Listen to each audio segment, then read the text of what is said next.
welcome to the Mastermind channel. Today we are going to end the theme bullying that we've been talking about in the past videos. But before we start, if you haven't subscribed to the channel yet, subscribe. And don't forget to activate the bell so that you can get notified when I post a new video. So let's start with relational aggression or relational bullying. This type of bullying is more often in teenagers, in female teenagers. And relational bullies, they often alienate the targets from their group, usually whispering or breaking confidences in order to control or intimidate them. And on the other hand, they can increase their social standing. Now, this type of aggression often goes unnoticed by the parents and teachers because it is done in a cunning way. And the victim ends up feeling ignored and excluded from the group. Now, prejudicial bullying. This is a type of prejudiced bullying because the bullies, they are people who have prejudices towards people who have different races or religions or sexual orientation, and they aim to exclude them. This type of bullying is serious and it can lead to hate crimes. So whenever there is a victim of prejudicial bullying, and this victim is being a target of this type of bullying, there should definitely be a report.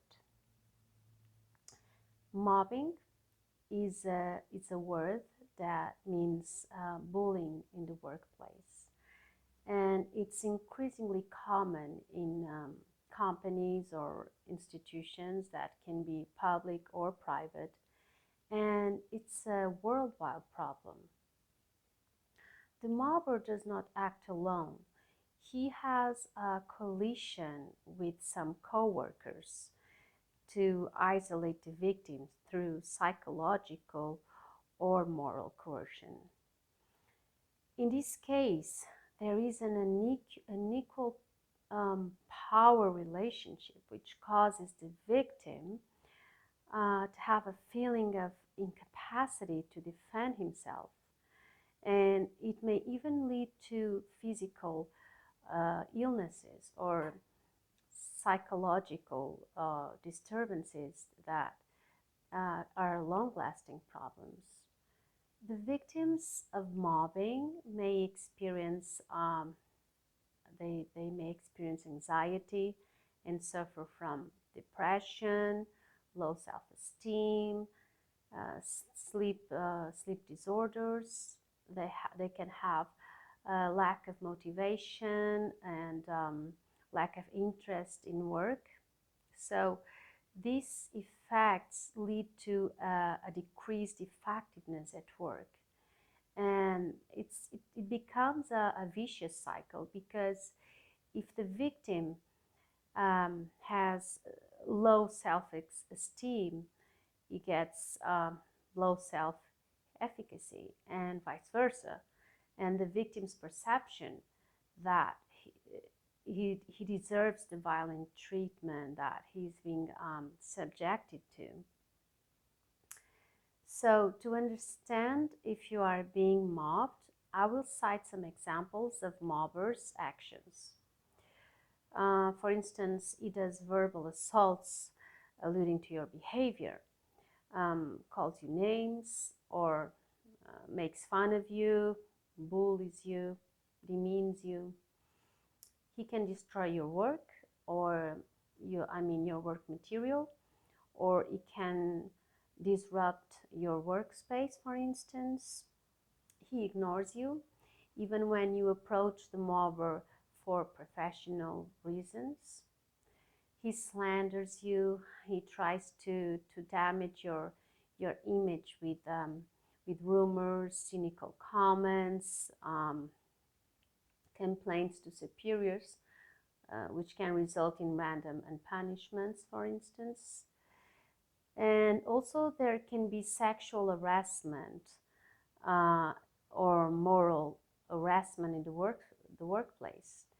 When, for example, there are unwanted physical contacts as a form of coercion to keep your job or to improve your working conditions. So if you are being a victim of mobbing, you should fight the fear and react. Seek support from people you trust at your workplace, and you can also report to the management. Seek for advice from friends and family. And there are support associations also for mobbing victims, as there are for other types of bullying, that you can ask for help. And you should also seek for psychological help in order to counteract this vicious cycle that you are being victimized by. So we are done for today. I hope that you liked this video. If you liked it, don't forget to leave your like and share this video.